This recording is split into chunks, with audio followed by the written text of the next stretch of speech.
Hi everybody, my name is Zachery Egan and this is my presentation on what counts as reading, which is an article review of the article Today's Youth's Voice on How They View Reading and What Counts. The author of this article was Karen E. Smith. It was published in Knowledge Quest, which is released by the American Library Association. This was volume 46, number 2, the November-December of 2017 issue.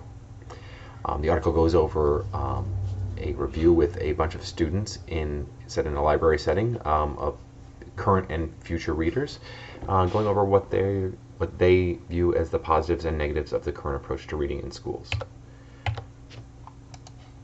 One of the things that was mentioned repeatedly in the article is that students disliked keeping logs or being forced to read. A lot of students see logs as a waste of time. They prefer to discuss with this teacher what they've read.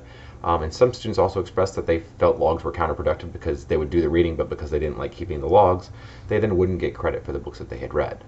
On the opposite side of just keeping logs, there's the reward systems. Like when I was in school, Book It.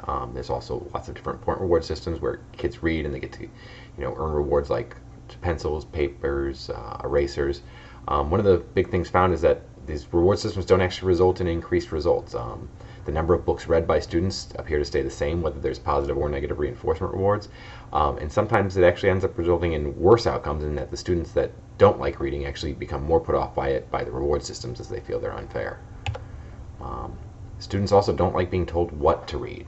Students feel like if they're being forced to read a book, as assigned by a curriculum or in a genre that they don't like, they don't particularly connect with it as well, and they would much prefer, they express being able to choose what they read and actually getting advice and additional reading advice from teachers and librarians. One of the main things they express is that if they express an interest in something, they'd much rather be given additional advice on what to read that would be similar than to just be told to figure it out on their own.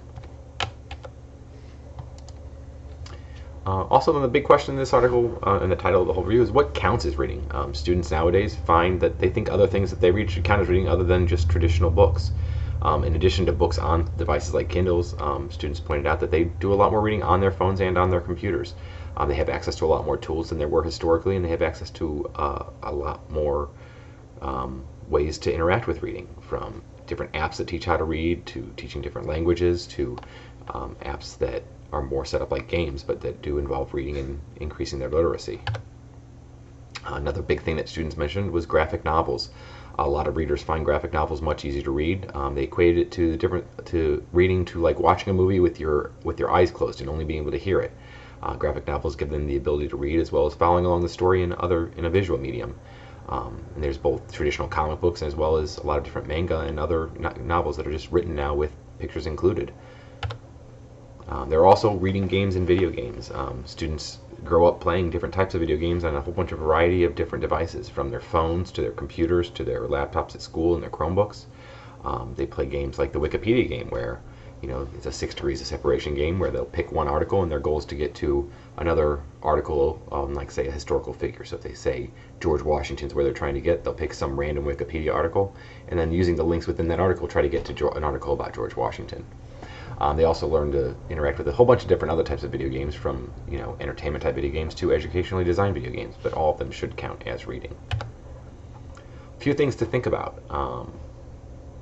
What are some of the things that you utilized growing up that you read that didn't really count as reading in the traditional form that helped you learn? And then another question I had was that this article was written in 2017, which was actually prior to the COVID-19 pandemic and the invention of Zoom, the way I'm doing this presentation here. What are some other changes that have happened in reading that children face since then? Different methods that they can have available to them, and different ways that they could read that you're aware of. Thank you for your time. I hope you have a great day.